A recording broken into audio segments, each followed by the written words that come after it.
Okay, what I'm dealing with here on this project, we had this place bat proofed. It's been an ongoing thing, but it's a log home, and this thing is constantly moving. So some of the stuff we put in place, after a while, just kind of falls apart. And then we gotta, not falls apart, but this building is settling like crazy. So a few years ago, we installed this flashing. It's about all you can really do with it. But anyway, there was a gap here. We installed flashing. Now it's up a ½ inch. And this plywood now wasn't like this when we did this job. It's all just delaminated. Look how bad it is. Well, anyway, we're gonna re-roof it. It needs a new roof anyway. So we got the roofers coming in a couple days, but they have bats. They're here over the Labor Day weekend and they had bats in here again. So we're up here. It's Tuesday after Labor Day, I think. So just trying to figure it out before we start roofing it. Anyway, the caulk and foam we had installed under this valley detail, you could stick your hand in there. Well, even if a bat would get in there, you wouldn't think they would be able to get in the house. You'd think that the roofer would have ice and water or some sort of underlayment in this detail here. But what we want to do is we want to set up an exit cone somewhere where there's activity and there's fresh bat poop here. You can't see it because it all blends together, but there's fresh bat poop in this and all this mess here. And of course you can stick your fingers under the valley. So I just was gonna look under here a little bit. Looks like the second roof here. This looks like the original valley. So this would be roof number 3. So the last roofer didn't take anything up, and so whatever underlayment was there from the original roof. And it just looks like 30-pound felt.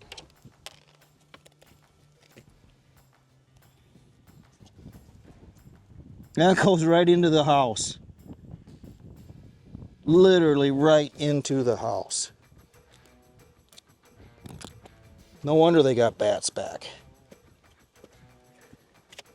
I don't know if you can get that camera in there, Tom. So here's some foam material we had in here. And here's a trail. You can actually see the staining of the bats. You can see the stain coming up like an upside down U. From their greasy, filthy, disgusting wings right into the house. We're gonna install a new roof on this house in 2 days. We were planned for tomorrow, but we're a couple guys short this week, so vacations. We're not gonna get as much done this week as we'd like, but I think what I'm gonna do, install an exit cone. So any bats that are in here, if they wanna get out tonight or tomorrow night before we put the new roof on, they're free to leave, fly away and be happy. Unfortunately, if they don't, who knows? They'll probably end up flying into the house, but we're gonna put a roof on it. We're not gonna poke our new roof with a bunch of holes to install exit cones. Just a wide open path right in there. It is so crazy. You can see the staining. Their filthy wings and greasy fur. Yeah, fresh. See, you can't see it, but there's 4 or 5 pieces of fresh bat poop. There's a piece of very fresh bat poop, and these bats, they poop and they pee whenever they come and go. I don't know whether they're pooping on their way out or they're pooping before they come in. I don't know, but they just leave a mess. They just leave an absolute mess. A lot of times when you're doing this, these little shitheads will fly out at you. I absolutely got myself kind of half puckered just knowing that they're right inside there.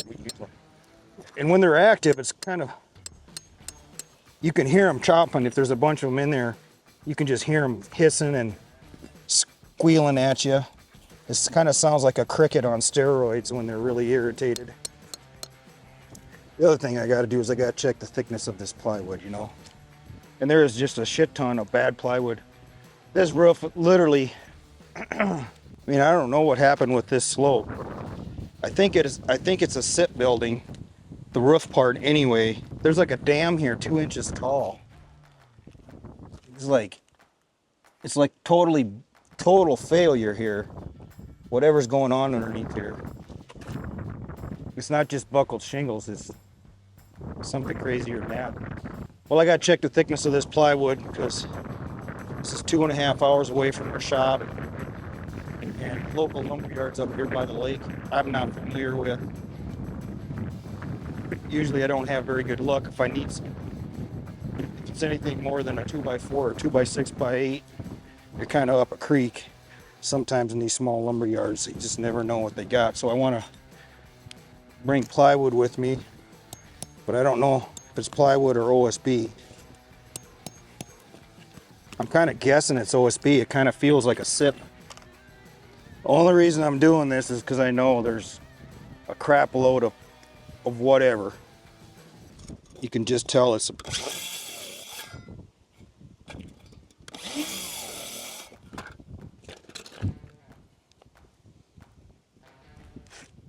yeah, it's SIP. It's a SIP roof. Structurally insulated panel. And this is most likely 5/8. I'm putting a new roof on this in 2 days, so I'm not too crazy about worrying about this leaking. But in case it does rain, I'm gonna go cut a chunk of ice and water out of from the truck. Yeah, I know this ain't blackjack, but it'll work for 3 days, 2 days, whatever when we get here. It's just funny.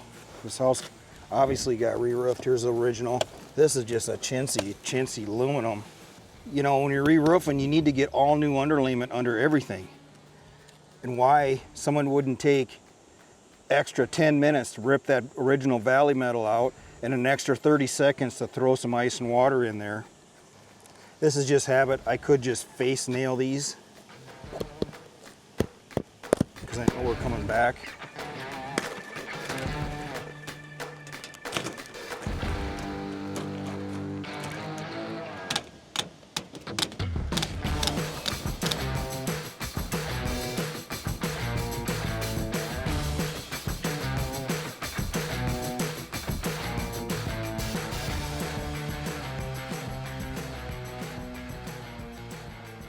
We want this cone to be pointed down a little bit, is what we want.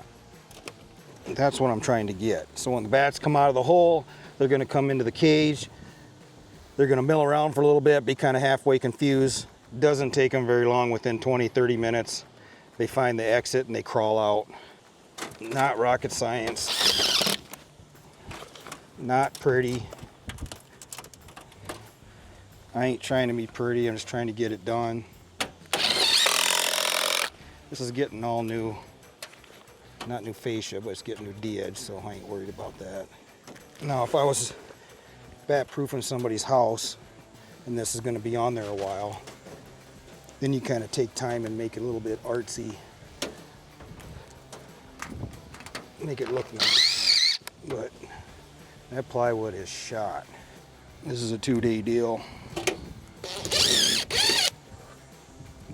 Okay, so that's closed up, that's closed up. That's all closed up. Don't look good, but there ain't no way bats can get underneath that screen anywhere. Put one more screw in it just for fun. Not pretty. Bats are gonna, if a bat wants to come out of there, he's gonna come out of there, gonna get in here. But the amount of activity they're talking, they had 2 bats over the weekend. They were up here a few weeks ago, they had a couple more bats. So it's pretty active, and with the amount of staining and the fresh poop, definitely coming and going out of that spot.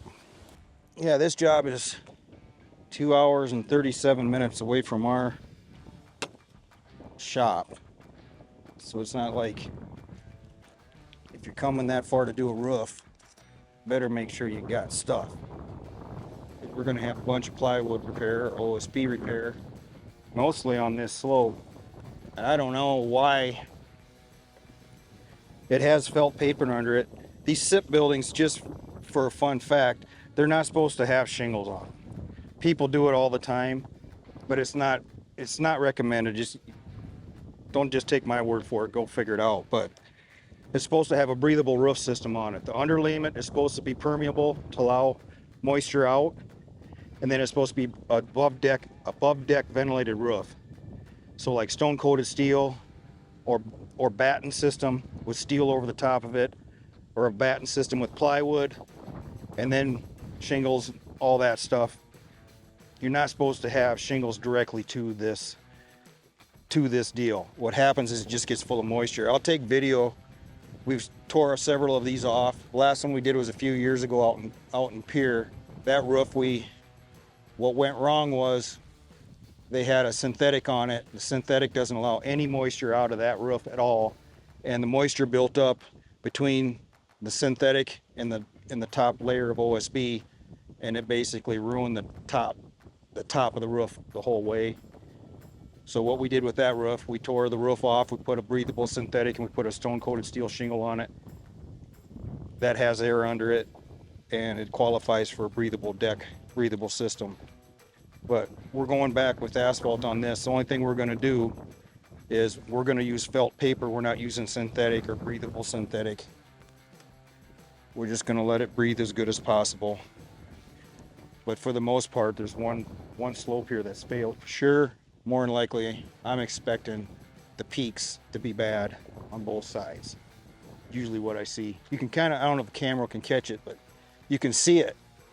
So this is a SIP panel that runs from the peak to the eave, and you can see this whopping, all this uneven deck, and it's soft as can be. I mean, it is really soft. And I typically see it's the top 8 feet on both sides of the peak that usually needs new material. Okay, well let's do some caulking over here, and we can head for the shop.